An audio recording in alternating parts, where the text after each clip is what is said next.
Falcon fans, I'm Thomas Mott. Welcome into Atlanta Falcons Today. We're going to break down the latest Falcons news and rumors here. First, though, mailbag video is coming up this weekend, so go down below, use the hashtag Falcons, and ask any sort of Falcon-related question you could possibly want, whether it's game-focused for Sunday's matchup against the Saints, or it's draft-focused, or free agent-focused, or you just have a basic Falcon question. Ask me anything you guys could possibly want. Go down below and use the hashtag Falcons right now.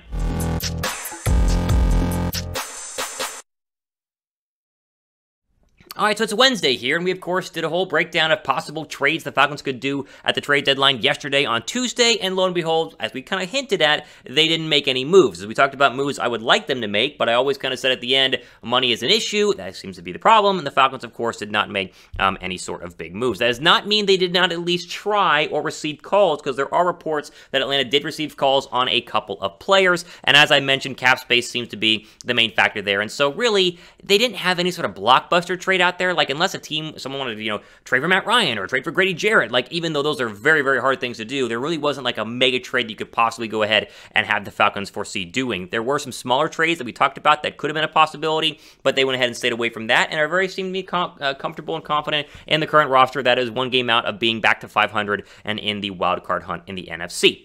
So the one name, though, that I'm very surprised was not traded due to a lot of reports yesterday, it was Hayden Hurst, because there were multiple reports coming out of the NFL Network. I think Fox Sports had one as well, saying the Packers were doing their due diligence on Hayden Hurst. And, of course, I had talked about Hayden Hurst being a possible name that was thrown up there the Falcons could go ahead and get rid of. You're not going to re-sign him through next year, so it would make sense to get rid of Hayden Hurst in order to get something in return, because he's also not playing a lot right now, with the fact that Kyle Pitts has been dominating the tight end position so far in his rookie season. So Hurst not being moved surprised me a little bit, but again, you can see how just making trades was not the biggest priority right now on this Falcon team. Other names that were possibly floated out there, we heard that Dante Fowler's name was floated out. I heard Cordero Patterson's name was connected to the Bills somehow, even though I did not see them trading away Cordero Patterson. They, of course, did not. And then the whole Calvin Ridley situation. What were they going to do with Calvin Ridley? I think it'd be hard to make a trade happen, but if Ridley's whole issue right now more revolves in the fact he doesn't like playing for Arthur Smith or doesn't like the current situation of the Falcons, a trade there could have been a possibility to go ahead and get rid of him before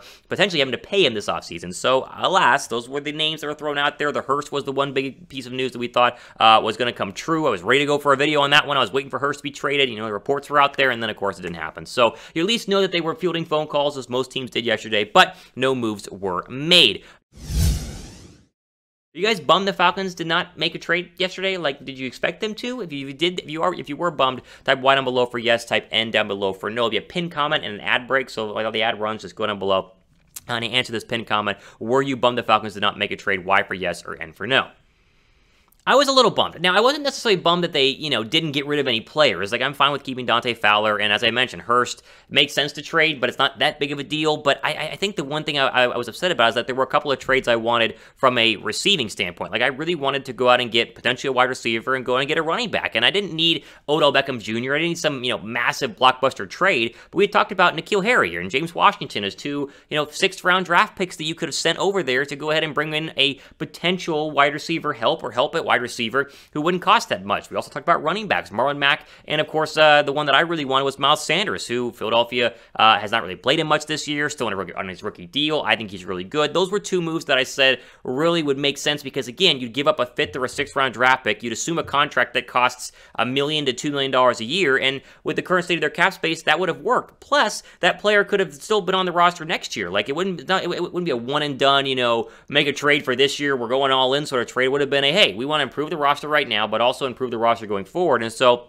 those were the two trades that was really kind of at least bummed a little bit the Falcons didn't make. Again, the Eagles, I think, would have given up Miles Sanders had you offered a 5th-round draft pick, and yet, for whatever reason, the Falcons did not. I know Miles Sanders is on IR right now, but it's short-term IR, and you can still make a deal done, as you saw what happened with the Panthers and the New England Patriots for Stephon Gilmore. And so I was a little bummed there, but again, as I want to wrap up the trade discussion here, it just doesn't necessarily surprise me. Like, Atlanta is not a football team with a ton of cap space or a ton of draft picks, and in a situation where they could be willing and doing it at the deadline. As you kind of saw, there really weren't any deals. Like, Denver was the one big move that chipped away Von Miller. That was essentially it, and the Falcons were never going to have enough money to go ahead and trade, let alone pay Von Miller. So in the end, the trade deadline comes and goes. A quiet day in the world of the Falcons, but I guess at least the Braves won last night, so there is a positive that comes out of Tuesday. How about that?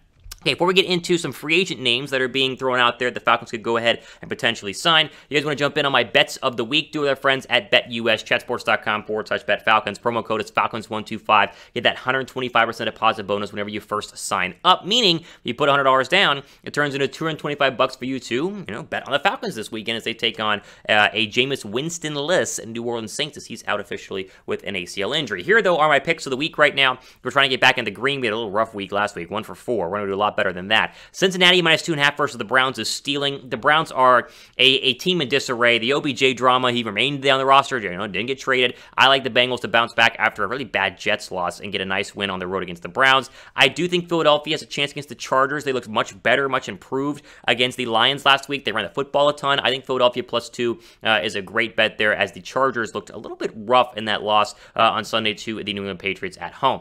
The Packers-Chiefs is a pick'em right now, according to BetUS, but that line's going to shift in favor of the Chiefs due to the fact that Aaron Rodgers is out with the COVID-19 positive test, which means that the Packers are going to be underdogs, and I still like Green Bay on the road. I think the Chiefs' defense is not that good. The Packer defense is playing much better this year, and I think Jordan Love is ready to start a football game. We're going to find out, but I think the Packer offense as a whole is going to look just fine without Aaron Rodgers. Not going to be as good, because obviously it's Aaron Rodgers, but I'm not that worried about the Pack. I like the Pack in this one, especially as the line kind of shifts in favor of the Chiefs. Patriots at Panthers, give me the over in this one. The over-under is 41 points. Give me the over in that one. That would at least get to 41 points. And Broncos at Cowboys, I'll take the under in that one. The Denver defense is playing really, really good. And the whole Dak situation, will Dak play? Will he not? I think the over-under of 49.5 is should definitely be an under. So I'll take the the Broncos-Cowboys to be an under in that one. Again, these are my bets of the week. You guys can follow this. You can do your own thing. Do it with our friends at BetUS, chatsports.com/BetFalcons. That promo code is Falcons125. Okay, quickly here, there are some free agent names that have been floating around as post-trade deadline options if your team did not trade for the player that you wanted. And so we'll go through those here quickly in case there's a name you might want the Falcons to go ahead and sign. First of which is John Brown, the wide receiver who has been multiple places. I think the Buffalo Bills is his most recent destination. Just a name to throw out there with the Calvin Ridley situation. There aren't a lot of free agent wide receivers. John Brown's one of the few, but he's definitely someone to keep an eye on here in case the Falcons want to go ahead and bring in an extra body if Ridley's going to be out for the long term. Another name is DeSean Jackson. He was cut yesterday by the by the LA Rams, basically citing he wants more playing time. And he has shown in the past that he has given you some deep balls in a couple of games here and there. I don't trust him to be healthy and catch 50 balls over the next half of the season. But one thing the Falcons definitely lack right now is a deep passing game, a vertical threat. And DeSean Jackson doesn't really care about winning. He just wants to make some money and play a little bit. And so I'd be fine with signing DeSean Jackson. I think that's one thing the Falcon offense lacks a little bit of, especially with Ridley being out. And if Ridley's going to be out for a long time, why not? Is kind of my thought process. They're seriously, why not? So I'll throw DeSean Jackson on this list. I think that you could at least kick the tires here because he's not going to cost a lot of money at all. Now, if they sign any of these free agents that we're talking about here on today's video, or if there's any other general news and rumors, we'll of course cover it here on the channel, so go ahead and hit that red subscribe button. We approach 4K subs here. We're trying to do 4K subs as quickly as possible. We've been trying to get over this hump for a while. We know you guys love the Falcons, so if you love the channel, go down below, help us out, and hit the subscribe button. Other possible free agents, again, they didn't trade for a running back, and so the best running back available is Todd Gurley. This would have been Adrian Peterson, but he signed with the Tennessee Titans, as of course Derrick Henry is out. I would not sign Todd Gurley, but if you wanted to name it at running back, if you don't trust, Mike Davis to actually run the football, because he's not done a lot of that the past couple of weeks, Gurley is a name, but again, not too high on it. And then corner was another possible trade target. Buster Skrine was released by the 49ers. He's a veteran in the NFL. Again, I don't think the Falcons should even look at Buster Skrine, but if you thought that you could need some help at corner, then there's another name right there. So again, the fact they're free agents right now, we always say this, is not a good sign. It means that they obviously have flaws and problems, but if you needed somebody, since they didn't make any moves at the trade deadline, there's a list of 4 you could possibly look at. Is there a free agent you want the Falcons to sign? Is there a name that would jump out at you out of this list of, average to below average players? I think DeSean Jackson is definitely one of them for me. Give me your list, or give me a player you want the Falcons to possibly sign in free agency. All right, ultimate for today on, again, kind of a disappointing Wednesday. We're ready to have a big video published as quickly as possible. Had they made a trade, they did not, and so we are stuck with what we have here. But I appreciate each and every one of you guys for watching. Make sure you guys are subscribed to the channel, as we will have plenty of great content as Atlanta faces an interesting opponent on Sunday. I mean, as you currently look at the Saints, they are playing good football, great defense last week, but will Trevor Siemian have another good start? Sometimes backup quarterbacks are thrust into games and play well, and then the next week they play poorly, so I think that's the hope right now for all of us. us in Falcon land, as you will not see Jameis Winston. It will instead be Trevor Siemian. Again, ultimate for today on our Atlanta Falcons news and rumor video. Mailbag video coming up later on this week. Make sure you guys are subscribed and use the hashtag Falcons down below to ask any sort of questions. But I'm Thomas Mott, signing off for the rest of your day.